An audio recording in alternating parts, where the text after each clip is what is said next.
مفتی Salman Gangohi official کے YouTube channel کو subscribe کریں، ویڈیو کو لائک کریں اور مزید بیانات سننے کے لیے بیل آئیکن پہ کلک کریں۔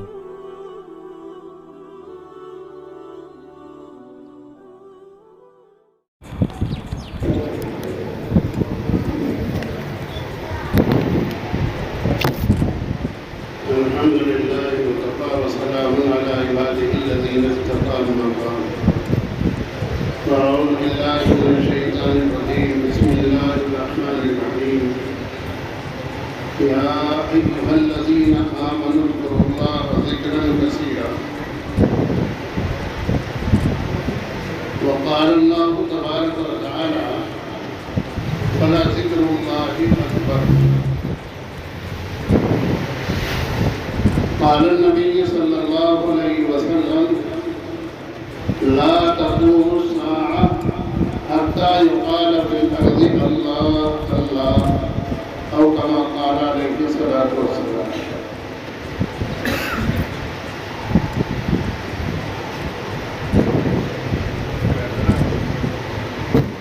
رشک کرتا ہے فلک ایسی زمین پہ کثرت، رشک کرتا ہے فلک ایسی زمین پہ کثرت جہاں دو چار گھڑی ذکر خدا ہوتا ہے۔ محترم بزرگوں اور عزیز ساتھیوں، ابھی آپ حضرات نے سنا کہ اس مدرسے میں ہر جمعرات کو عشاء کی نماز کے بعد اللہ کا ذکر کیا جائے گا۔ اس کے اندر سب حضرات اپنی ضرورت سمجھ کر اپنے نفع کی خاطر اپنی اصلاح کی غرض سے شریک ہونے کی کوشش کریں۔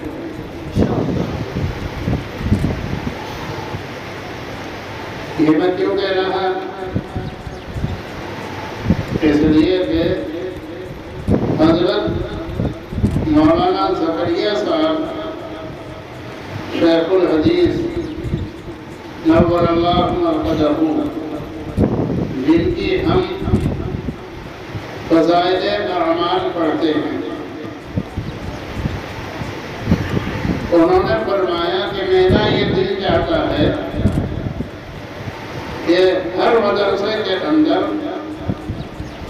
اللہ کے ذکر کی مجلسیں قائم ہیں، ہر مدرسے کے اندر۔ اللہ کا شکر ہے عرصہ دراز سے یہ مدرسہ روز بروز ترقی پر گامزن ہے، اور آپ حضرات اپنی حیثیت کے مطابق اس کا تعاون کرتے ہیں۔ اللہ کا شکر ہے کہ مدرسے کا فیض آپ حضرات دیکھ رہے ہیں کہ کس طرح انہمام اور توجہ سے اور حضرات مدرسین کس طریقے سے محنت بچوں پر کر رہے ہیں، اور بچے انعامات حاصل کر رہے ہیں۔ یہ سب کا سب آپ کے تعاون کی وجہ تعاون سے ہو رہا ہے، اور اللہ تبارک و تعالیٰ کے فضل سے ہو رہا ہے۔ یہ قدم اٹھتے نہیں، اٹھائے جاتے ہیں۔ کوئی آدمی کسی کو اپنے جیب سے ایک پیسہ دینے کے لیے تیار نہیں ہے، لیکن اللہ ہی تبارک و تعالیٰ لوگوں کے دلوں میں ڈالتا ہے، اللہ ہی تبارک و تعالیٰ لوگوں سے دلواتا ہے۔ یہ حضرات محنتیں کرتے ہیں، کوششیں کرتے ہیں، اور یہ طلباء جو یہاں پڑھتے ہیں، ایسا نہیں کہ یہ سب کے سب مجبور ہیں، معذور ہیں، کچھ کر نہیں سکتے۔ محترم بزرگوں اور دوستوں، ہمیں یہ نہیں سمجھنا چاہیے کہ یہ ہمارے محتاج ہیں، نہیں، بلکہ ہمیں یہ سمجھنا چاہیے کہ جو پیسہ ہمارا ان پر خرچ ہو جائے وہ ہمارے لیے باعث فخر ہے۔ اللہ تبارک و تعالیٰ ہر شخص کا پیسہ مدرسے کے اندر قبول نہیں کرتا، جنہیں اللہ تبارک و تعالیٰ توفیق دیتا ہے، جو محنت سے کماتے ہیں، محنت سے تجارت کرتے ہیں، محنت سے اپنے کاروبار میں مشغول ہوتے ہیں، اللہ تعالیٰ انہی کا پیسہ قبول کرتا ہے۔ تو ہمیں یہ نہیں سمجھنا چاہیے کہ یہ ہمارے محتاج ہیں۔ حضرت گنگوئی رحمۃ اللہ علیہ کا واقعہ مجھے یاد آیا کہ حضرت گنگوئی رحمۃ اللہ مقدہ کہ یہاں دور دور سے طلباء آتے تھے اور حضرت کے یہاں کوئی حدیث پڑھتا تھا، کوئی فقہ پڑھتا تھا، کوئی دوسرے علوم پڑھا کرتا تھا، اور حضرت بعض طلباء کا کھانا محلے سے بھی باندھ دیتے تھے، جس طرح آج ہم ماحول اور دستور ہے، کسی کے یہاں ایک طالب علم، کسی کے یہاں 2 طالب علم، کسی کے یہاں 3 طالب علم کھانا لینے کے لیے جاتے ہیں۔ اسی طرح حضرت مولانا رشید احمد صاحب گنگوئی رحمۃ اللہ علیہ کے دور میں بھی طلباء کا کھانا محلے سے باندھ دیا جاتا تھا۔ ایک مرتبہ حضرت گنگوئی رحمۃ اللہ علیہ نے ایک طالب علم کو دیکھا کہ وہ ہاتھ میں کھانا لا رہا ہے اور بغیر ڈھکے ہوئے اس کو کھانے کو لا رہا ہے۔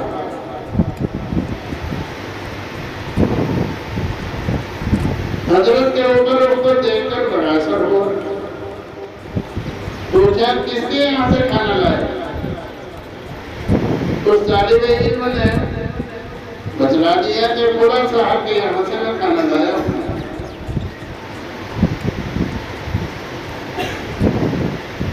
وہ صاحب حضرت کے رشتہ دار تھے، لیکن حضرت نے اس طالب علم سے فرمایا کہ اب تو کھانا لے آیا، شام سے ان کے یہاں سے کھانا مت لانا۔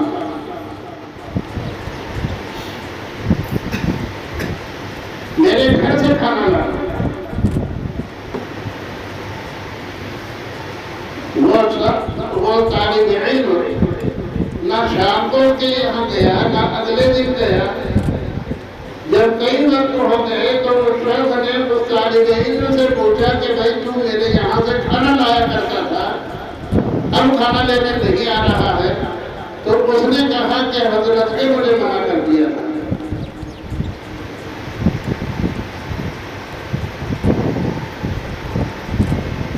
وہ صاحب حضرت کے یہاں پہنچے اور حضرت سے عرض کیا کہ حضرت تھوڑا طالب علم ہمارے یہاں سے کھانا لایا کرتا تھا اور وہ کہہ رہا ہے کہ حضرت نے مجھے منع کر دیا کہ اس کے یہاں سے کھانا نہ لایا کرے، تو کیا باقی آپ نے منع کیا ہے؟ فرمایا ہاں میں نے منع کیا۔ تم نے جس طرح اس طالب علم کو کھانا اس کے ہاتھ پر رکھ دیا بغیر کسی چیز کے ڈھانکے ہوئے، تو کیا اپنے ادنا سے ادنا مہمان کو بھی تم اس طرح کھانا دے سکتے ہو؟ یہ طرح ذلت کے ساتھ تم نے اس طالب علم کو کھانا دیا ہے، کیا تم کسی طرح اپنے ادنا سے ادنا خرچ کرو، مہمان کو بھی اس طرح کھانا دے سکتے ہو۔ تم یہ سمجھتے ہو کہ یہ طلبہ تمہارے ٹکڑوں کے محتاج ہے، ہر چیز یہ تمہارے ٹکڑوں کے محتاج نہیں ہے، یہ اللہ اور اس کے رسول کے مہمان ہیں، اللہ ہی ان کا محافظ ہے، اللہ ہی ان کو کھلاتا ہے۔ تو محترم بزرگ اور دوستوں، ہمیں قدر کرنی چاہیے ان طلباء کی، اور جو پیسہ ہمارا مدرسے کے اندر لگ جائے، قبول ہو جائے، اس کے اوپر ہمیں فخر کرنا چاہیے۔ اللہ تبارک و تعالیٰ کتنا اس کے بارے میں دیں گے کسی کو کوئی اندازہ نہیں ہے۔ ویسے تو اللہ نے فرمایا مثل الذین ينفقون اموالهم في سبيل الله كمثل حبة أنبتت سبع سنابل في كل سنبلة مئة حبة،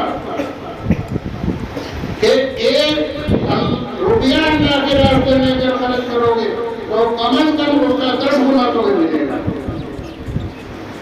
لیکن اللہ کتنا بڑھائیں گے اس کا کسی کو کوئی اندازہ نہیں ہے۔ اللہ فرماتے ہیں واللہ یضاعف لمن یشاء، اللہ تبارک و تعالیٰ جس کے لیے چاہیں گے اور جس کے اندر جتنا اخلاص ہوگا اللہ تبارک و تعالیٰ اس کے اندر اتنا ہی اضافہ فرماتے ہیں۔ محترم بزرگ اور دوستوں، اللہ کا فضل ہے کہ اللہ تبارک و تعالیٰ ہم سے یہ دینی خدمت لے رہا ہے۔ اللہ سے دعا بھی کرنی چاہیے کہ اللہ تعالیٰ اس مدرسے میں اور خصوصاً تمام ہی مدرسے میں مدارس میں دین دو نگاہ پہ اپنی ترقی عطا فرمائے، اور جو حالات اس وقت میں اہل مدارس کو درپیش ہیں اللہ ان کے اندر بھی ان اہل مدارس کی مدد کرے۔ بہرحال میں اس کے متعلق بہت کچھ کہنا چاہتا تھا لیکن وقت مختصر ہے، اس لیے میں اب دوسرے موضوع کو سامنے رکھ کر آپ حضرات سے گزار کرنا چاہتا ہوں کہ یہاں پر ہر جمعرات کو ذکر اللہ کی مجلس ہوتی ہے۔ یہ اللہ کا ذکر اللہ کو بہت زیادہ پسند ہے۔ انسان کے اندر دو طاقتیں اور دو قوتیں اللہ تعالیٰ نے رکھی ہیں، ایک جسمانی قوت اور ایک روحانی قوت۔ جسمانی قوت اس کی غذا کھانا ہے، پینا ہے اور دوسری ضروریات اس کی ضرورتوں کو پورا کرنے والی۔ ایک اللہ تبارک و تعالیٰ نے انسان کے اندر روح رکھی ہے، لیکن اس کی غذا کھانا یا پینا یا دوسری اشیاء نہیں ہے، بلکہ اس کی غذا اللہ کا ذکر ہے۔ آدمی بہت بڑا مالدار ہے، دنیا کا تمام عیش و عشرت کے جتنے سامان ہو سکتے ہیں وہ سب کے سب اس کے پاس موجود ہیں، لیکن اس کے باوجود بعض حضرات کو چین نہیں آتی۔ کیوں نہیں آتی؟ وجہ کیا ہے؟ بہترین لگتے بھی ہیں، کاروبار بھی بہترین ہے، اولاد بھی خوب ہے، لیکن اس کے باوجود اندرونی اعتبار سے پریشان ہے۔ کیوں پریشان ہے؟ اس لیے کہ وہ جسم کو جسمانی غذا تو دے رہا ہے، لیکن جسم کو جو روحانیت ہے، جسم کے اندر دوسری چیز جو روحانیت ہے اس کی غذا اس کو نہیں پہنچا رہا ہے، اس لیے وہ پریشان ہے۔ اور وہ اللہ کا ذکر ہے۔ محترم بزرگ اور دوستوں، اللہ کا ذکر ہے کیا چیز؟ نمازوں کا اہتمام، قرآن پاک کی تلاوت، استغفار کی کثرت، محترم بزرگ اور دوستوں درود شریف کی کثرت، یہ اللہ کا ذکر ہے۔ اور بھی اس کے بہت سے شعبے ہیں۔ ذکر اللہ کے بہت سے شعبے ہیں، اور ان میں سے سب سے اہم شعبہ 5 وقت کی پابندی کے ساتھ نماز ادا کرنا ہے۔ مرنے کے بعد یہ سب کچھ یہیں رہ جائے گا، مال و دولت یہیں رہ جائیں گے، بلڈنگیں یہیں رہ جائیں گی، آدم اولاد یہیں پر رہ جائے گی، صرف انسان کے ساتھ جو جائے گا وہ اس کے اعمال جائیں گے۔ اور اللہ تبارک و تعالیٰ کی یہاں جب پیشی ہوگی تو سب سے پہلے سوال کس بات کا ہوگا کہ 5 وقت کی نماز پابندی کے ساتھ جماعت کے ساتھ پڑھی تھی یا نہیں پڑھی تھی؟ ہر آدمی سے جناب رسول اللہ صلی اللہ علیہ وسلم نے ارشاد فرمایا لا تزول قدم عبد حتى يسأل عن 5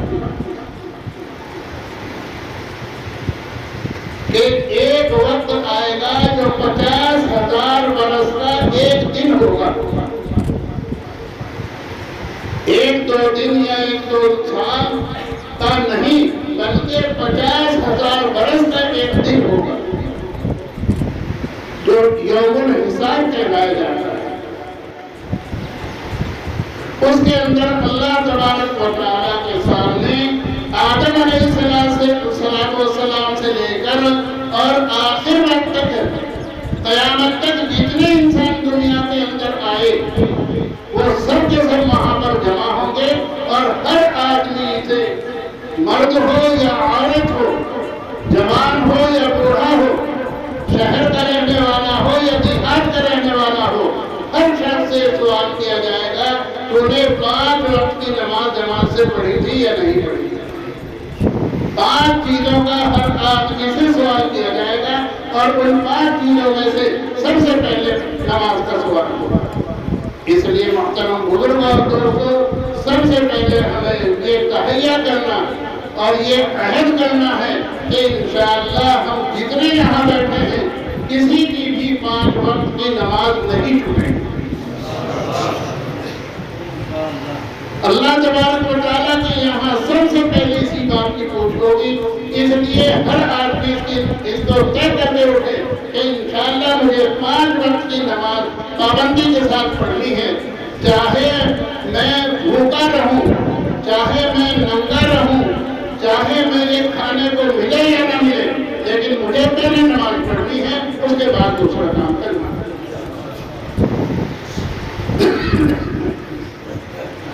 محترم بزرگ اور دوستو، اللہ تبارک و تعالیٰ فرما رہے ہیں یا ایھا الذین آمنوا اذکروا اللہ ذکرا کثیرا، اے ایمان والو اللہ کا ذکر خوب کثرت سے کرو۔ اللہ تعالیٰ نے نماز کو متعین کیا، 5 وقت کی پڑھنی ہے، اور بڑے وقت میں پڑھنی ہے، بڑا وقت میں نہیں پڑھنی۔ 5 وقت ایسے ہیں کہ ان میں کوئی نماز پڑھنے کی اجازت نہیں۔ طلوع شمس، استواء شمس، غروب شمس، اور فجر کے بعد سے طلوع شمس تک، اور غروب شمس اور عصر کی نماز کے بعد سے غروب شمس تک، یہ 5 وقت ایسے ہیں کہ ان کے اندر نماز پڑھنے کی ممانعت ہے۔ لیکن اللہ تبارک و تعالیٰ نے ارشاد فرمایا کہ اے ایمان والو اللہ کا ذکر خوب کثرت سے کرو۔ ان کے اندر نہ پاکی کی شرط ہے، نہ جگہ کے پاک ہونے کی شرط ہے، نہ مسجد کی شرط ہے، نہ مکان کی شرط ہے، جہاں پر بھی تم ہو، جس حالت میں بھی تم ہو، اللہ کا ذکر کرو۔ اور دوسری جگہ اللہ تعالیٰ نے فرمایا وَلَذِكْرُ اکبر، اللہ کا ذکر بہت بڑی چیز ہے۔ جناب رسول اللہ صلی اللہ علیہ وسلم نے ارشاد فرمایا کہ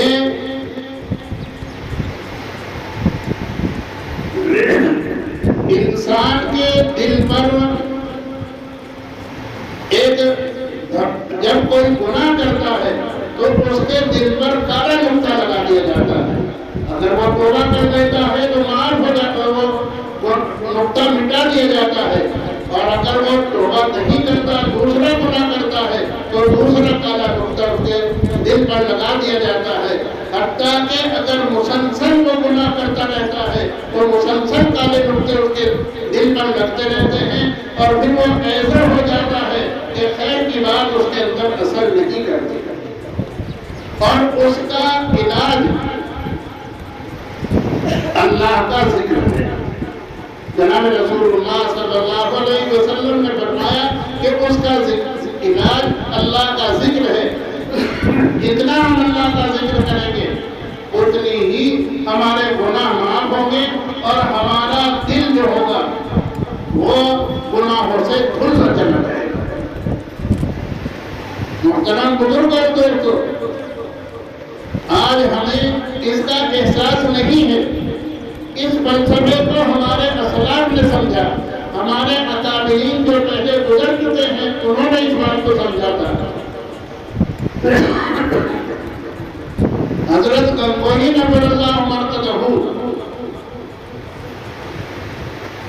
سے آخر وقت میں معلوم کیا گیا کہ حضرت کتنا ذکر کر دیتے ہیں، تو حضرت نے فرمایا کہ بھائی اب تو اعضاء کمزور ہو گئے ہیں، زیادہ ذکر نہیں کیا جاتا، صرف 24 گھنٹے میں 1.25 لاکھ مرتبہ اللہ اللہ کہا جاتا ہے۔ حضرت شیخ عبدالقدوس صاحب گنگوہی نور اللہ مرقدہ کے بارے میں حضرت مفتی محمود صاحب نور اللہ مرقدہ فرمایا کرتے تھے کہ 40 برس تک عشاء کے بعد سے تہجد کے وقت تک ذکر کیا،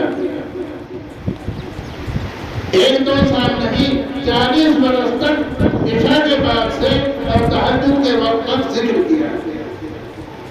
حضرت شیخ نور اللہ مرقدہ مولانا زکریا صاحب نور اللہ مرقدہ کے پاس ہر سال رمضان المبارک گزارنے کے لیے دور دور سے، ملک سے، بیرون ملک سے لوگ آیا کرتے تھے۔ کسی رمضان میں 2000 آدمی آتے تھے، کسی میں 2500، کسی میں 3000، اور رمضان کے ختم ہونے کے بعد حضرت کے سامنے حساب پیش ہوتا تھا۔ کتابوں کے اندر لکھا ہے کہ جب حضرت کے سامنے حساب پیش ہوتا تھا اور حضرت کو بتلایا جاتا تھا کہ اس مرتبہ رمضان میں 2.5 لاکھ روپے خرچ ہوئے، اس مرتبہ رمضان میں 3 لاکھ روپے خرچ ہوئے، تو حضرت کا پورا حساب سننے کے بعد ایک ہی جملہ ہوا کرتا تھا کہ کوئی غم کی بات نہیں ہے، اگر کسی کا 1 مرتبہ اللہ کہا ہوا قبول ہو گیا تو یہ سب کا سب وصول ہے۔ محترم بزرگ اور دوستو، ہم اگر لاکھوں مرتبہ ذکر نہیں کر سکتے، ہم عشاء کے بعد پوری رات ذکر نہیں کر سکتے، تو جتنا ہم کر سکتے ہوں اس کے اندر دریافت نہ کرنا۔ اس لیے ہمارے اکابرین ابتدائی طور پر یہ فرماتے ہیں کہ 2 تسبیح لا الہ الا اللہ کی کر لیں اور 5 تسبیح اللہ اللہ کی کر لیں۔ 60 تسبیح روزانہ پابندی کے ساتھ وقت کو متعین کر کے روزانہ ان کو پابندی کے ساتھ کریں۔ یہاں جو ہوگا وہ تو جمعرات کے دن عشاء کے بعد ہوگا، لیکن ہمیں اپنا وقت متعین کر دینا چاہیے۔ کوئی تہجد کے بعد اگر اسے موقع ہو تہجد کے بعد پڑھ لے، کوئی اذان کے بعد، فجر کے اذان کے بعد پڑھنا چاہے اس کے بعد پڑھ لے، فجر کی نماز کے بعد اگر پڑھنا چاہے فجر کی نماز کے بعد پڑھ لے، عصر کے بعد پڑھ لے یا مغرب کے بعد پڑھ لے۔ بہرحال یہاں جو ذکر ہوگا وہ جمعرات کے دن عشاء کے بعد ذکر ہوگا، اور اس کی اصل یہی ہے کہ اسے پابندی کے ساتھ کرنا چاہیے، اور پابندی کے میں نے اوقات بتلائے کہ جو وقت جس کو مناسب ہو وہ اس وقت میں کر لیا کرے۔ اب 7 تصویر ہر آدمی اپنے اپنے طور پر علیحدہ علیحدہ کرے، اس کے بعد انشاءاللہ